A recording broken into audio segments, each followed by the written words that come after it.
So I just saw Halloween Kills, and I'm not gonna lie, I am very mixed on it. Don't worry, there won't be any spoilers in this video, as I really want to go into a more in-depth kind of review of the entire film as a whole, with all my gripes and the positives, so I'll save that for a later video. This is just going to be a non-spoiler review. But let's start off with the positives. So there are a lot of them. I'm not just going to be super negative this entire video. There were a lot of things in this film that I believe they did really, really well. And the first one is Michael Myers. Holy shit. This is the scariest and most badass Michael Myers we have seen since the Rob Zombie films. If there's one thing this movie nails to a T, it's the way they portray Michael. He's the embodiment of evil. He's the real life boogeyman, the Shape, and Batman somehow. I mean, seriously, the dude was fucking able to knock on someone's back door, then Usain Bolt his ass just to ring the doorbell on the front door, to just run back to the back door and make his way inside just because the guy left the door unlocked. If he really wanted to, Michael Myers could just easily break down every single wall Kool-Aid Man style. Oh yeah! Design-wise too, he's gotten the burned mask from the fire, and a bit of his suit is burned too. It just looks super menacing, especially in a lot of the shots where most of him is filmed in the dark areas or shadows of houses and stuff.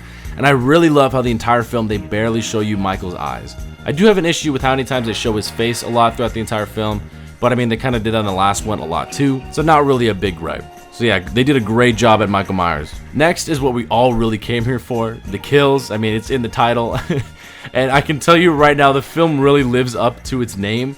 I'm pretty sure they confirmed this is the most Michael Myers has ever killed in a film, and honestly, he probably killed more people in this one film alone than his entire franchise as a whole. They're all really creative and extremely gruesome, better than some of the fatalities, actually, fuck it, better than all the fatalities in the Mortal Kombat movie.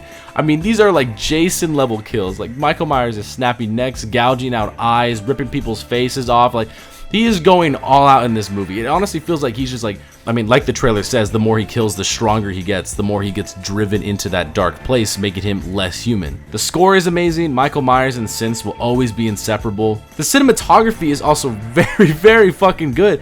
And I really wish people commented on this more in the entire franchise, because I believe ever since the first film, this has been one of the most pleasing and atmospheric looking Halloween movies. There are so many creative and well-crafted shots still stuck in my head after leaving the theater. Now, those are all my positives.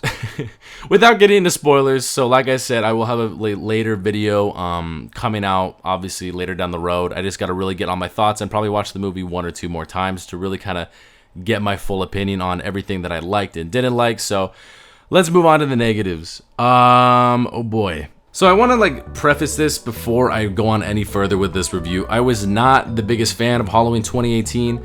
I thought it really fell flat on the kills. You know, a lot of the characters were really interesting and likable, so I will say that was a big part, a big step up from the rest of the franchise, but it also didn't go too in-depth with the characters than it really could have. You know, there's a lot of super interesting dynamics in the entire series, especially with bringing back older characters and some of the newer characters they introduced. So I really felt like they should have done a more in-depth job, like I said, with the previous and newly established characters. So I was glad to see that a lot of the characters returned, especially the boyfriend character and everything, but sadly, the Halloween Kills just doesn't take their time to really develop any of these characters and motives any further. If I were to say my biggest issue with this entire movie, it'd be the characters.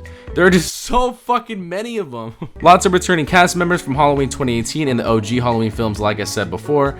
And I love this. I mean, seeing Tommy Doyle and having the boyfriend character come back, like I said, was a great idea.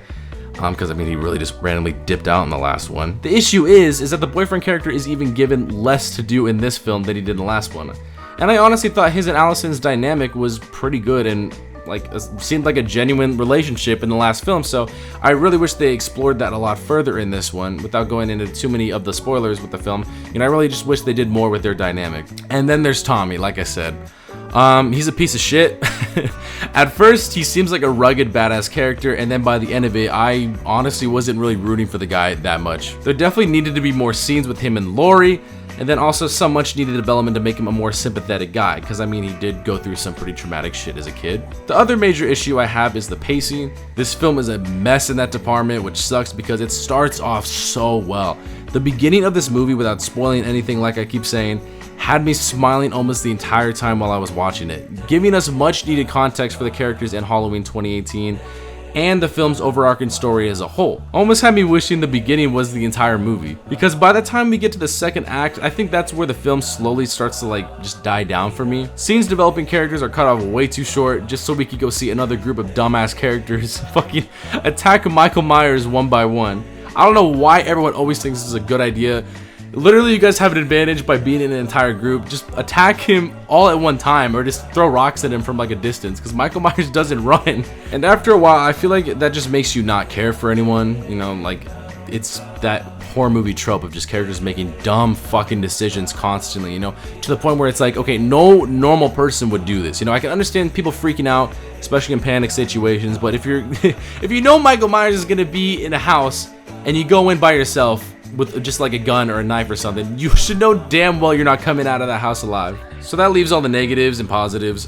This is my short review for Halloween Kills. Like I said, I'm writing another video that's gonna go way more in depth with what I really liked with this film and what I really didn't.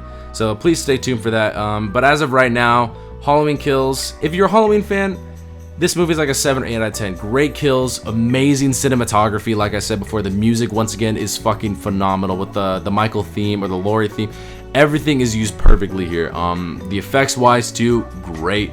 Some good performances as well. It's just the movie really falls flat at the end of the day. So I'd say if I rate this just as a movie, you know, like I've been doing with all the other movie reviews, I would say Halloween Kills is a 5 out of 10.